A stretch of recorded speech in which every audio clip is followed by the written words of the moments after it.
अगर आप सोराइसिस के पेशेंट हैं तो आप भूल कर भी इन 5 चीजों को ना खाएं, क्योंकि ये आपके शरीर में, आपके सोराइसिस में बहुत सारी समस्याएं खड़ी कर सकती है। नमस्कार, भारत होम्योपैथी के यूट्यूब चैनल पर आपका स्वागत है।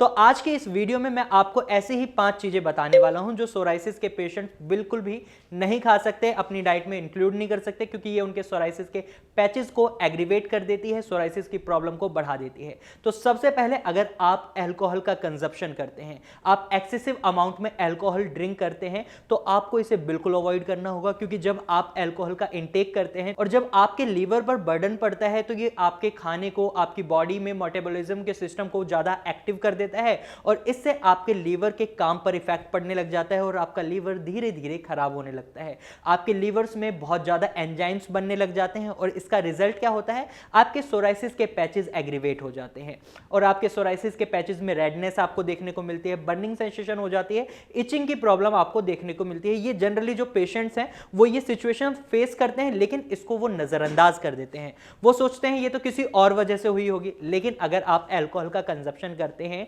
आप गौर करिएगा, अल्कोहल के कंजप्शन के बाद आपको ये सारी प्रॉब्लम्स देखने को मिलेंगी। तो आपको अल्कोहल के कंजप्शन को अवॉइड करना होगा। तो आपको अल्कोहल के कंजप्शन को बिल्कुल अवॉइड करना है।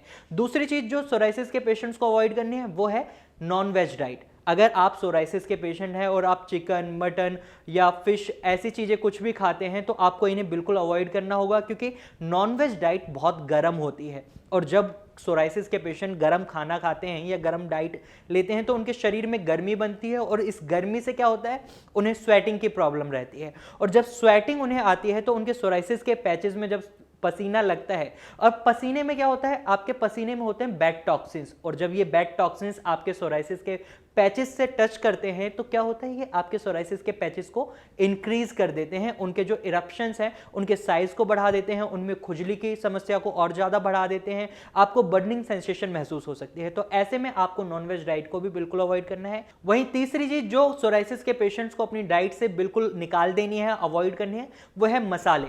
और मसालों की भी बात करें तो खासकर आप मिर्च और गरम मसाला, ये मसाला आपको बिल्कुल अवॉइड करना है, क्योंकि गरम मसाले में, आप नाम में ही इसके में गरम है तो आप समझ सकते हैं कि गरम मसाला कितना गरम होगा आपके शरीर के लिए। और अभी मैंने आपको बताया नॉनवेज डाइट किस लिए मना करी गई है, क्योंकि गर्मी होती है उसमें, और जब आप गरम मसाला या मिर्च ऐसी चीजें खाते हैं, मसाले वाली चीजें खाते हैं, तो ये आपके शरीर में गर्मी बनाती हैं। तो ऐसे में आपको मसालों को भी अवॉइड करना है। साथ में अगर आप नमक का इंटेक करते हैं तो आपको नमक को भी बिल्कुल अवॉइड करना होगा अगर आप सोराइसिस के पेशेंट हैं। आप नॉर्मल नमक की जगह सेंधा नमक का इस्तेमाल कर सकते हैं, लेकिन एक लिमिटेड अमाउंट में ही। इससे क्या होगा, आपका सोराइसिस के पैचेस के साइज नहीं बढ़ेंगे। वहीं अगर आप मसालों का और नमक का इस्तेमाल कंटिन्यूटी में करते जाते हैं तो ये आपके सोराइसिस के पैचेस को और ज्यादा बढ़ा देता है। चौथी चीज जो सोराइसिस के पेशेंट्स को बिल्कुल अवॉइड करनी है वो बाहर का खाना, junk food, street food, oily food और ये जो पैक्ड फूड आते हैं, आपको ये सारी चीजें बिल्कुल अवॉइड करनी होगी, क्योंकि अगर आप इन चीजों को खाते हैं, इनमें बहुत ज्यादा प्रिजर्वेटिव्स होते हैं, ऑयल होता है जो आपके शरीर में आपके सोराइसिस के पैचेस को बढ़ा देता है। तो इसलिए आपको ये सारी चीजें अवॉइड करनी है। वहीं पांचवी चीज जो सोराइसिस के पेशेंट्स को अवॉइड करनी है वह है दूध और दही, क्योंकि ये आपके सोराइसिस के पैचेस को बढ़ा देते हैं, इनमें बर्निंग सेंसेशन और इचिंग की प्रॉब्लम बढ़ा देती है। दही इसलिए अवॉइड करी जाती है क्योंकि दही होती है खट्टी और खट्टी चीजें सोराइसिस के पेशेंट्स नहीं खा सकते, इसीलिए उन्हें दही अवॉइड करने की सलाह दी जाती है। तो आज की वीडियो में मैंने आपको ऐसी 5 चीजें बताई जो सोराइसिस के पेशेंट्स बिल्कुल नहीं खा सकते। अगर आप सोराइसिस के पेशेंट हैं तो आप समझ गए होंगे कि आपको ये चीजें क्यों अवॉइड करनी है।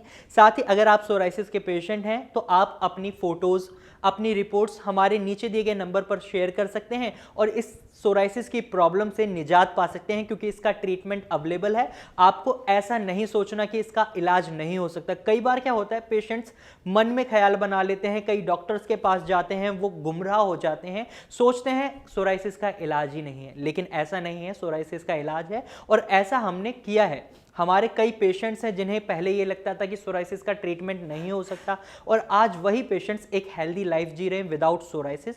तो आप सोराइसिस का ट्रीटमेंट ले सकते हैं और नीचे दिए गए नंबर पर कॉल कर सकते हैं। साथ ही आप नीचे दिए गए नंबर पर अपनी रिपोर्ट्स शेयर कर सकते हैं, अपनी फोटोज शेयर कर सकते हैं, ताकि हमारी डॉक्टर्स की टीम आपकी प्रॉब्लम को अच्छे से समझे और आपको उसके अकॉर्डिंग उसका सॉल्यूशन दे। तो आज की वीडियो में सिर्फ इतना ही। अगर आपको हमारी वीडियो अच्छी लगी है तो आप इसे लाइक करें।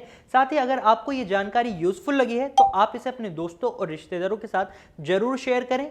साथ ही अगर आप ऐसे और इंफॉर्मेटिव वीडियोस देखना चाहते हैं तो आप हमारे चैनल को अभी सब्सक्राइब करें। Thank you for watching.